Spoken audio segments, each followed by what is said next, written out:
तो आज बड़ा एक्शन पैक्ड डे था, कई खबरें हैं आपके लिए, लेकिन दिन की बड़ी खबर रही आरबीआई गवर्नर की credit policy. RBI governor Shaktikanta Das ने बैंकों को सेंटा गिफ्ट दिया। अनुमान के मुताबिक दास बाबू ने रेपो रेट में तो कोई बदलाव नहीं किया, लेकिन सीआरआर में 2 चरणों में 0.5% की कटौती का ऐलान किया। हालांकि आरबीआई गवर्नर ने जीडीपी ग्रोथ का अनुमान घटा दिया है और रिटेल महंगाई का अनुमान बढ़ा दिया है। शक्तिकांता दास ने कहा कि अर्थव्यवस्था सुस्ती खत्म होने का संकेत यहां पर मिल रहे हैं। अर्थव्यवस्था में दूसरी तिमाही के अंत तक घरेलू अर्थव्यवस्था में सुस्ती से जुड़ी समस्याएं बॉटम आउट हो जाएंगी। सीआरआर कटौती से सिस्टम में नकदी बढ़ेगी और बैंकों के पास ज्यादा पैसा होगा लोन देने के लिए। To ease the potential liquidity stress, it has now been decided to reduce the cash reserve ratio, that is to reduce the CRR of all banks to 4% of net demand and time liabilities, that is NDTL. The reduction in CRR is consistent with the neutral policy stance and would increase primary liquidity of about rupees 1.16 lakh crore, that is 1,16,000 crore to the banking system. High frequency indicators available so far suggest that the slowdown in domestic economic activity bottomed out in the second quarter of this year, and it has since recovered, aided by strong festive demand and pickup in rural activities. Agricultural growth is supported by healthy kharif crop production, higher reservoir levels, and better rabi sowing. Industrial activity is expected to normalize and recover from the lows of the previous quarter. तो RBI के action से growth को मिलेगा direction. आज आवाज अड्डा में इसी पर होगी बड़ी चर्चा। आपसे कुछ ही देर बाद शाम 7:57 पर जरूर जुड़िएगा। आज का आवाज अड्डा, आरबीआई का एक्शन, ग्रोथ का डायरेक्शन।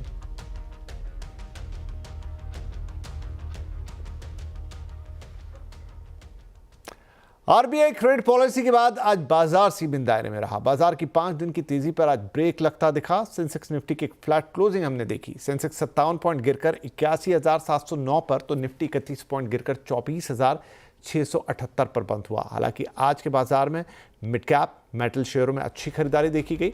आज सेंसेक्स के 30 में से 17 शेयर में गिरावट तो रही। निफ्टी के 50 में से 31 शेयर भी गिरावट का शिकार हुए। भारत में कोई स्लोडाउन नहीं है, यह कहना है वित्त मंत्री निर्मला सीतारमण का। दूसरी तिमाही में जीडीपी के खराब नंबर पर वित्त मंत्री ने कहा कि अगली तिमाही में ग्रोथ पिकअप करेगी। इस साल चुनाव की वजह से स्पेंडिंग कम होने से थोड़ी बहुत सुस्ती आई है, लेकिन ये अगली तिमाही तक ठीक हो जाएगी। उन्होंने एक बार फिर से दावा किया कि भारत इस साल ही नहीं, अगले कुछ सालों तक दुनिया की सबसे तेज रफ्तार वाली इकोनॉमी बना रहेगा। It's not a systemic slowdown. It is more absence of activity on public expenditure, capital expenditure, and so on. So I expect Q3 to also make up for all this. So the growth number is something which is not necessarily going to get badly affected. We need to also push up on very many other factors. So I would think India still, not just for this year, but for the next year as well, and the year after that also, very good chances and opportunities for India to remain as the fastest growing economy.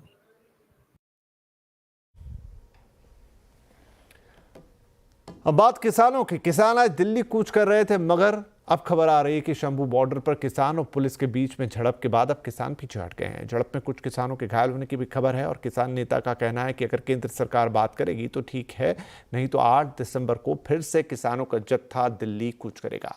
MSP, कर्ज माफी और pension जैसी मांगों को लेकर 13 फरवरी से किसान धरने पर हैं। एक तो हमें पीसफुली दिल्ली जाने दीजिए, इसका हल। दूसरा, वार्ता करिए। बोले वार्ता के लिए, मैं बोला कम से कम कृषि मंत्री हो और जो भी मंत्री हो बैठे, मांग पत्र माला, हम एमएसपी को मांग पत्र भेज रहे हैं, उसके लिए एक दिन हमने छोड़ दिया। फिर कल का दिन वेट करेंगे। अगर सरकार वार्ता शुरू करे अपनी जख्मियों का इलाज करा लेंगे, नहीं तो परसों 12 बजे पीसफुली जत्था हमारा आगे बढ़ेगा।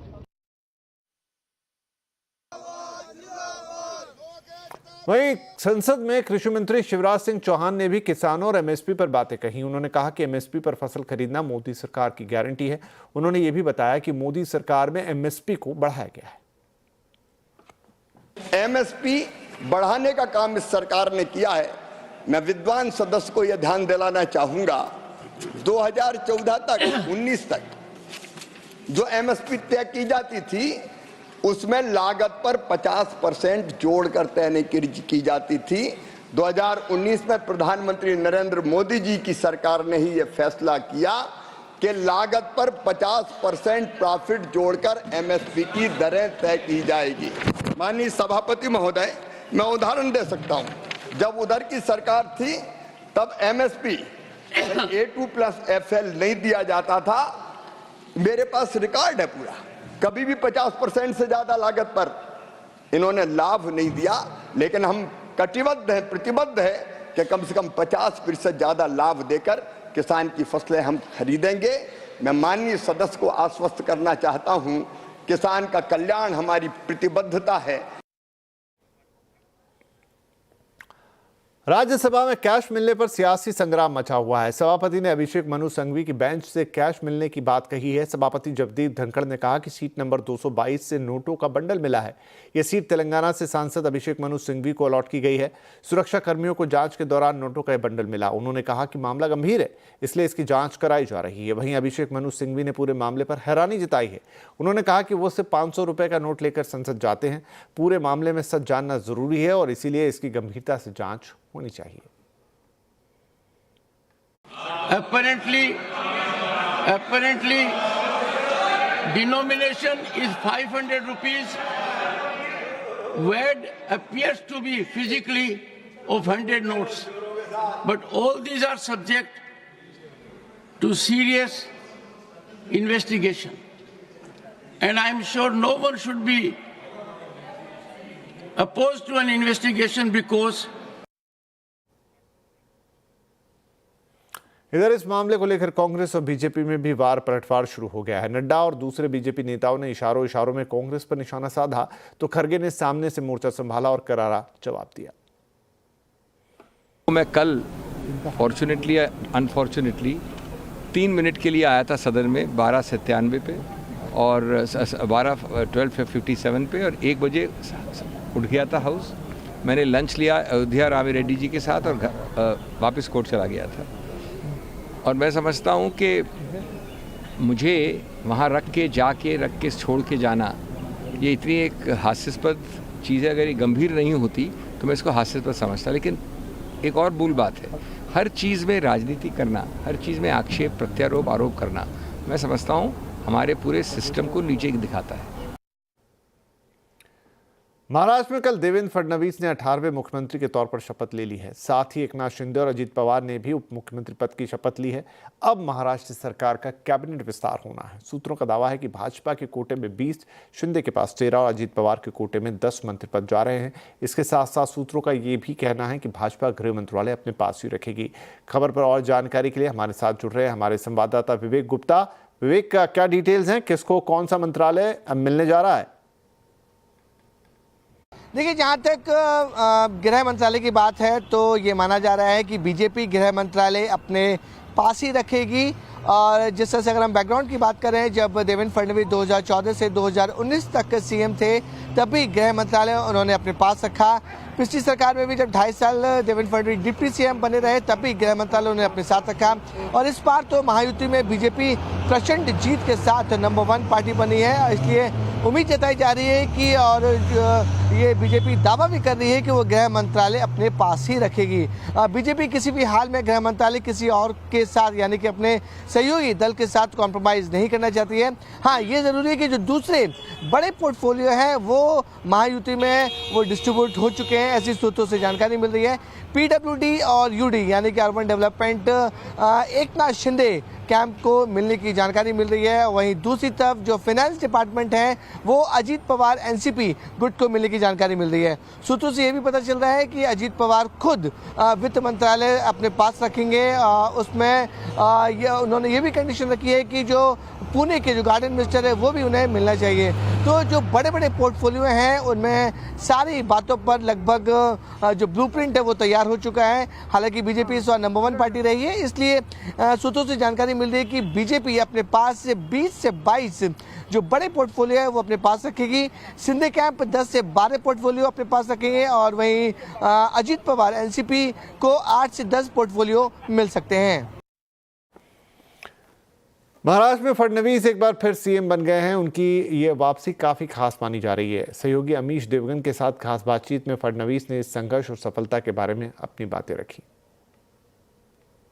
मैं समंदर हूं, मेरे किनारे घर मत बना लेना, लेकिन अब ये समंदर लौट आया है, तो इस समंदर को लौटने के लिए क्या क्या करना पड़ा?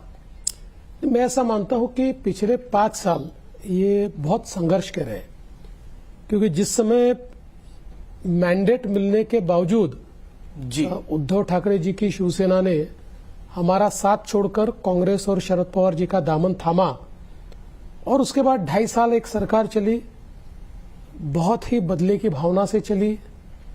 2.5 साल अलग अलग प्रकार से आपको जेल में डालने का प्लान था? कई अलग अलग प्रकार के प्लान थे, कई प्लान तैयार हुए, लेकिन हमने 2.5 साल संघर्ष किया और मेरे जितने साथी थे वो सारे मेरे साथ थे। कोई भी संघर्ष में मुझे छोड़कर नहीं गया, कोई भी डरा नहीं सरकार से, और हमने एक बहुत फॉर्मिडेबल अपोजिशन खड़ा किया, सरकार को हिलाकर रख दिया। वहीं देवेंद्र फडणवीस ने महाराष्ट्र कैबिनेट के विस्तार के बारे में भी बात कही। उन्होंने कहा कि शीत सत्र तक कैबिनेट का विस्तार हो जाएगा। शिंदे के बारे में उन्होंने कहा कि वो शिवसेना से आते हैं और इमोशनल नेता हैं, लेकिन अजीत पवार के बारे में फडणवीस ने कहा कि वो व्यवहारिक राजनीति करते हैं।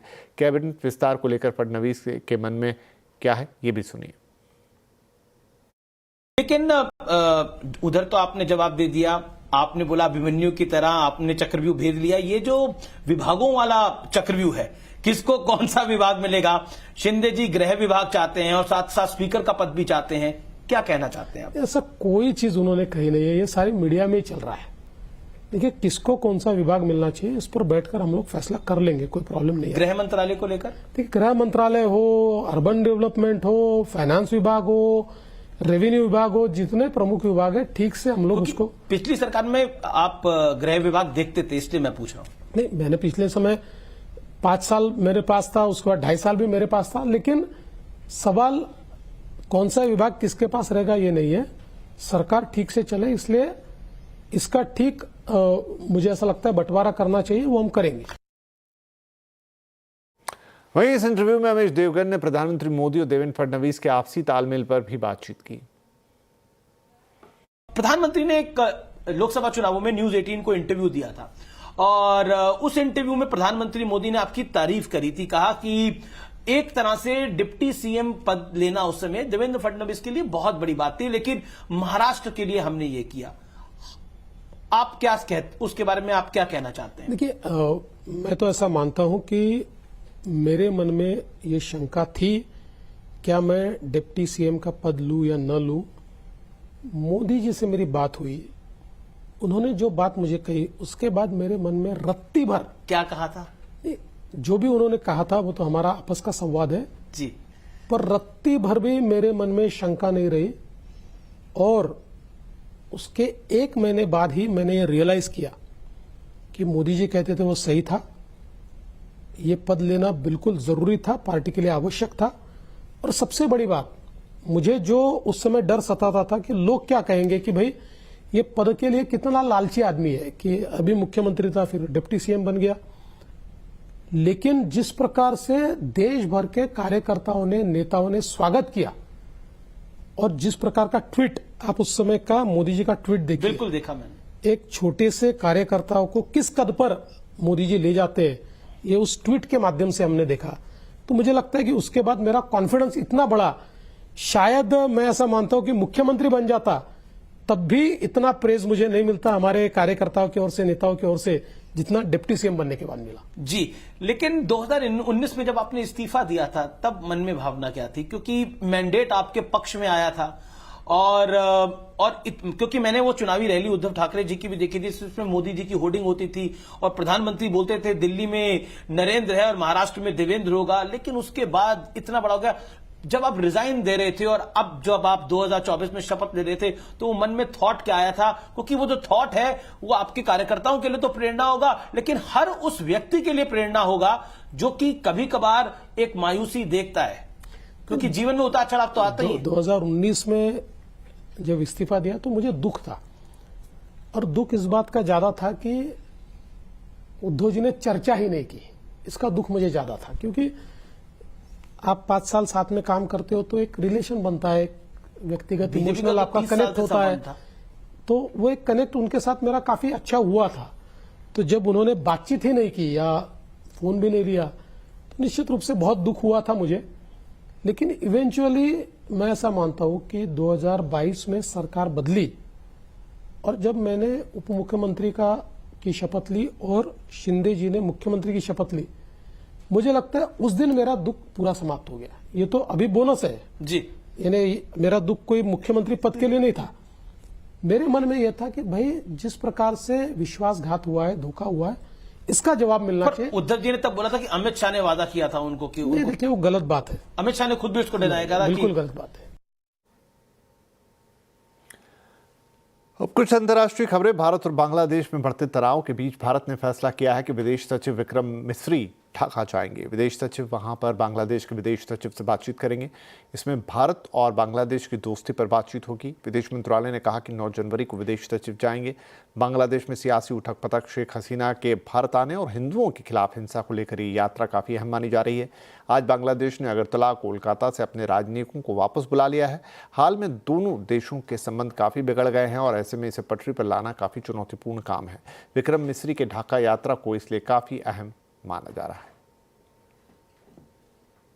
Foreign Secretary is likely to, is scheduled to visit Bangladesh on 9th of December, and he will meet his counterpart, and there will be several other meetings during the visit. Foreign Office consultations led by the Foreign Secretary is a structured engagement between India and Bangladesh. We look forward to this meeting. As far as situation on ground regarding the individuals that you mentioned, we want to reiterate our position again that they have legal rights, and we hope that these legal rights will be respected and that the trial will be fair, transparent. They will get a fair and transparent trial.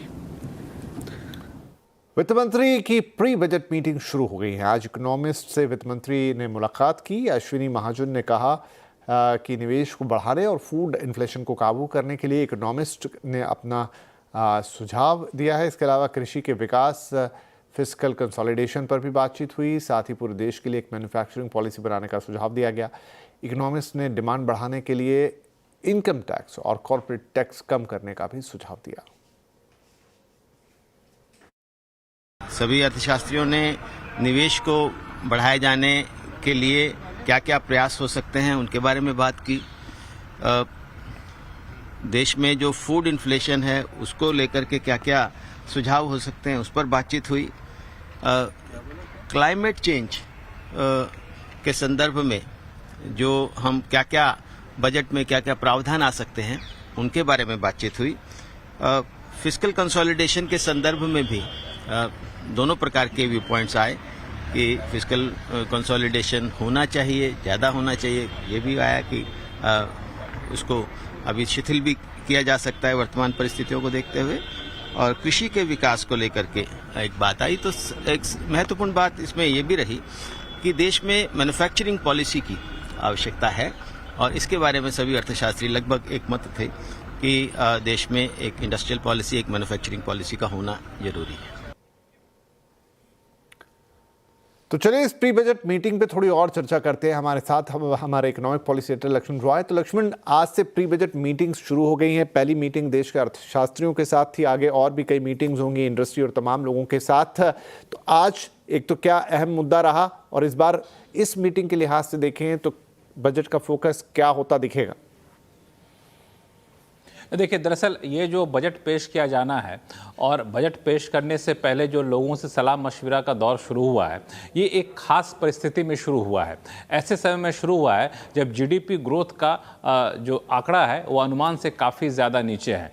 लोगों में खपत, शहरी इलाकों में खपत काफ़ी कम हो रही है, कंपनियों के अर्निंग्स काफ़ी ज़्यादा गिर गए हैं, महंगाई काबू में आ नहीं रही है, रिजर्व बैंक दरें घटा नहीं रहा है। तो ऐसे में अब सबकी निगाह इस बात पर टिकी है कि फरवरी में जो बजट पेश किया जाएगा उसमें क्या कुछ किया जा सकता है। और इस लिहाज से ये प्री बजट मीटिंग और ये बजट काफ़ी महत्वपूर्ण है। आज पहले दिन जैसे अर्थशास्त्रियों के साथ बैठक हुई तो अर्थशास्त्रियों के साथ बैठक में उन्होंने वित्त मंत्री के सामने इन सारे मुद्दों को रखा और इन मुद्दों से कैसे निपटना है इसको लेकर सुझाव भी दिया। मिसाल के तौर पर आपको डिमांड बढ़ाना है तो कई लोगों ने यह भी कहा कि आपको टैक्स में अब रियायत देने का समय आ गया है, इनकम टैक्स में रियायत देने का समय आ गया है।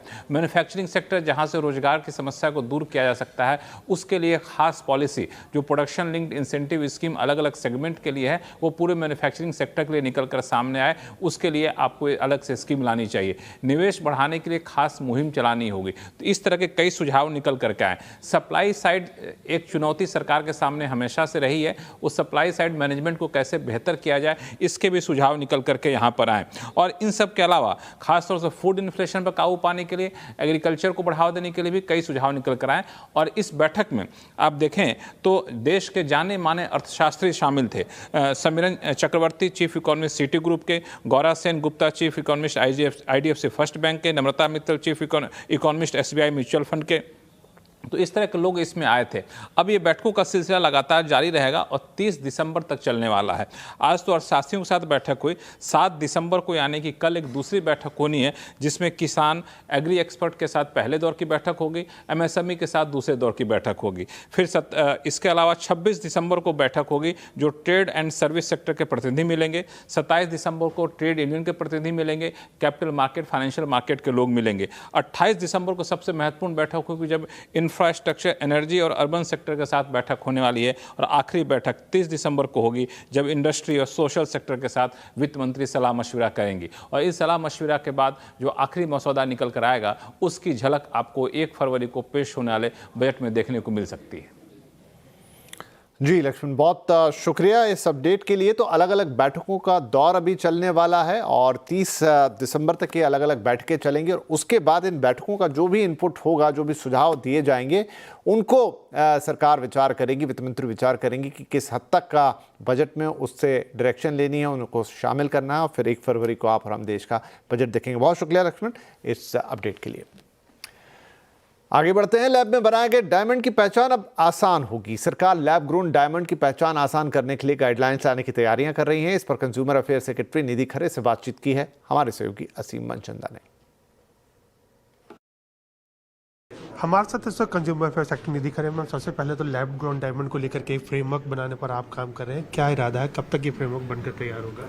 तो इसमें मुख्य रूप से चूँकि लैब ग्रोन डायमंड जिस तरह से कंज्यूमर को बेचा जा रहा है बिना उसको ये बताए कि ये नेचुरल डायमंड नहीं है, तो इसमें ही एक व्यवस्था ये लाई जा रही है कि जो एडवर्टाइजिंग है या जो इनवॉइस है इसमें किस प्रकार से स्पष्ट रूप से इसका जिक्र हो कि ये लैब ग्रोन डायमंड है और इससे कंज्यूमर्स चीट नहीं हो।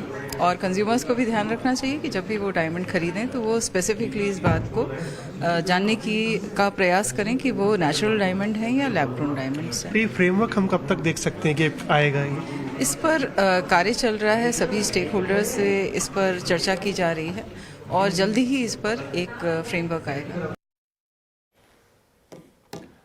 नए साल से कार से धूम मचाना महंगा होने वाला है क्योंकि हुंडई के बाद अब मारुति ने भी जनवरी से गाड़ियों की कीमतें बढ़ाने का ऐलान कर दिया है। श्रेया हमारे साथ हैं, उनसे ये डिटेल लेंगे। श्रेया, बताइए कौन सी गाड़ी कितनी महंगी होने वाली है नए साल में? गरीबी में आटा गीला, मतलब इन्फ्लेशन अपने पीक पर है और चीज़ें और महंगी होती जा रही है। आज की रिपोर्ट इसी की गवाह है।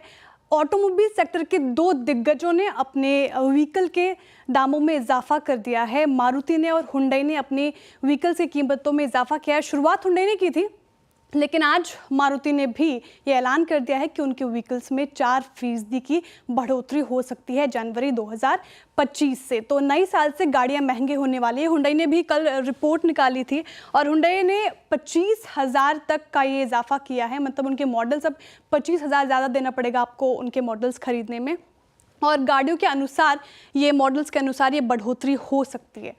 कारण क्या है? तो एक तो रीत चली आ रही है कि हर साल कीमतों में इजाफा होता है, साथ ही कंपोनेंट और कमोडिटीज़ में जो है उसमें इजाफा हुआ है। रॉ मटेरियल ज़्यादा महंगे हो गए हैं। एल्यूमिनियम की बात की जाए तो एल्यूमिनियम की कीमतों में 10% का इजाफा हुआ है साल दर साल। रॉ मटेरियल जैसा कि मैं कहा वहाँ पे तेज़ी देखने को मिल रही है। जिंक साल दर साल 16% से ज़्यादा तेज़ हो गया है। कॉपर 13.5% से ज़्यादा तेज़ हो गया है। टिन की अगर बात करें तो ये भी 5.5% से ज़्यादा तेज़ हो गया है। रबर जो है, जो टायर्स में जिसका काम आता है बनाने में, उसमें 26% से ज़्यादा की तेज़ी साल दर साल के हिसाब से देखने को मिल रही है। तो क्लियरली रॉ मटेरियल्स तेज़ हुए हैं तो ऑटोमोबाइल सेक्टर में ये प्रेशर देखने को मिल रहा है। साथ ही जियोपॉलिटिकल टेंशन से ग्लोबल सप्लाईज के रूट में बदलाव किया गया था। रेड सी वाले जो रूट को था उसको डाइवर्ट किया गया था, जिससे समस्याएं पैदा हुई।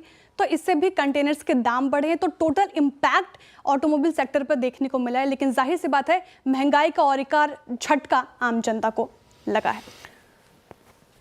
जी श्रेया, शुक्रिया। तो चलिए यहाँ पर वक्त एक छोटे से ब्रेक का, लेकिन ब्रेक के उस पार आपके लिए होंगी कुछ और अहम खबरें।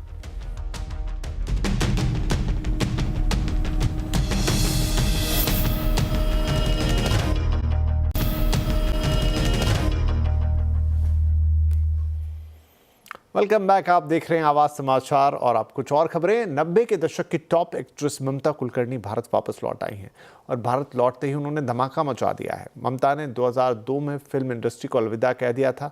ममता ने हमारे साथ एक इंटरव्यू में अपनी लाइफ से जुड़ी कई मुद्दों पर बातचीत की। उन्होंने ड्रग माफिया को लेकर कई राज खोले, साथ ही उन्होंने अपने रिलेशनशिप स्टेटस पर भी खुलकर बात की। 2 दिन पहले एक्टर ममता कुलकर्णी का एक इंस्टाग्राम पे पोस्ट आता है जिसमें वो कहती है कि मैं 25 साल के बाद जो है भारत लौटी हूँ। तो ये 25 साल में क्या हुआ ममता के साथ, आइए हम उन्हीं से जानते हैं। 25 साल तक आप थी कहाँ पर? 25 साल मैं सत्य की खोज में, ईश्वर की खोज में, सत्य की खोज में मैं जैसे गौतम बुद्धा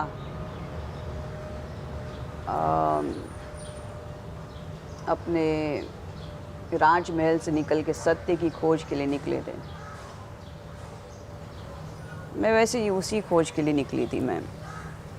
और उसकी यात्रा एक्चुअली मेरे बॉलीवुड करियर के पहले शुरू हुई थी, बहुत पहले शुरू हुई थी। मेरे जन्म से यात्रा शुरू हुई। और कुछ लक्षण होते हैं, आप जब जन्म लेते हो तो मेरी दादी को लक्षण हो गए थे। तब आदि शक्ति आई थी उनके, जैसे वो नींद में थी और मेरी माँ गई थी प्रस्तुति के लिए, और आदि शक्ति आई कि मैं आ रही हूँ करके, और इस लड़की को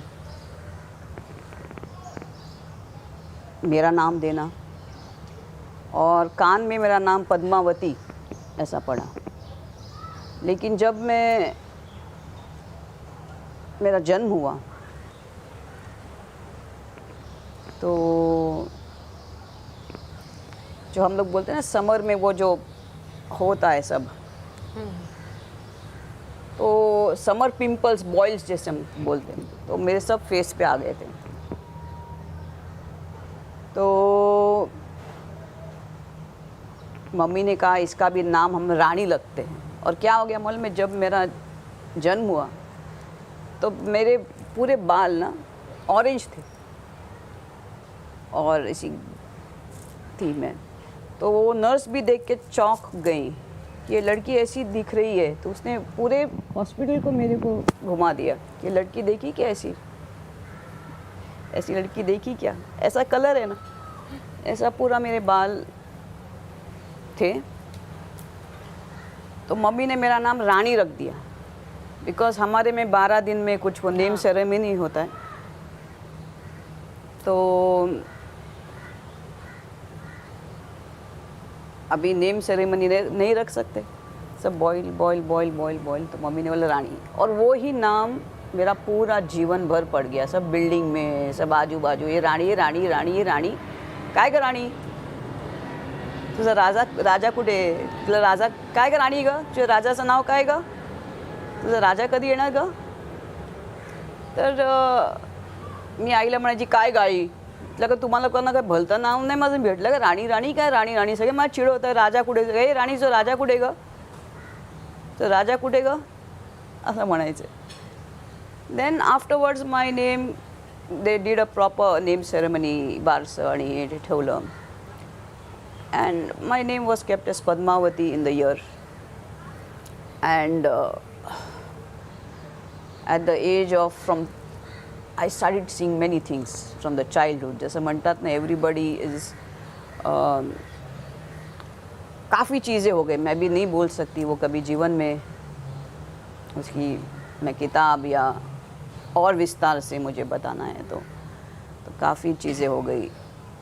मैं बहुत 3 साल की थी और बिल्डिंग में मैं और मेरी एक फ्रेंड थी सोनल करके, अभी मालूम नहीं वो कैसी है, क्या है, ये लोग किधर है, लेकिन एक बार मुझे ऐसा हो गया, चल हम, बिकॉज गेट होता है बिल्डिंग का, मैंने कहा चल हम चलते हैं यहाँ से दूर. और सोचना, एक 3-5 साल के बच्चे क्या हो सकते हैं, डायरेक्शन का ठिकाना नहीं. लेकिन मुझे मालूम था, मेरी ग्रैंड मदर थी, वो उधर ही रहती थी जिसको दृश्यांत हो गया था. लेकिन काफ़ी उसको बड़ा सिग्नल होता है, 4 सिग्नल का रास्ता होता है, उसको पार करके वहाँ जाना पड़ता है. मालूम नहीं क्या हो गया, मैंने उसको लास्ट चल गेट हम लोग खोल के चले जाते हैं. और सब सो रहे थे दोपहर को, उसको मैं पकड़ के लेके गई. मुझे मालूम नहीं किसने मेरा हाथ पकड़ा, लेकिन एक औरत थी, उसने ऐसा किया और मैं. तो चलिए फिलहाल इस बुलेटिन में इतना ही, लेकिन CNBC आवाज पर खबरों का सिलसिला जारी रहेगा. आपसे फिलहाल इजाजत लेते हैं. नमस्कार.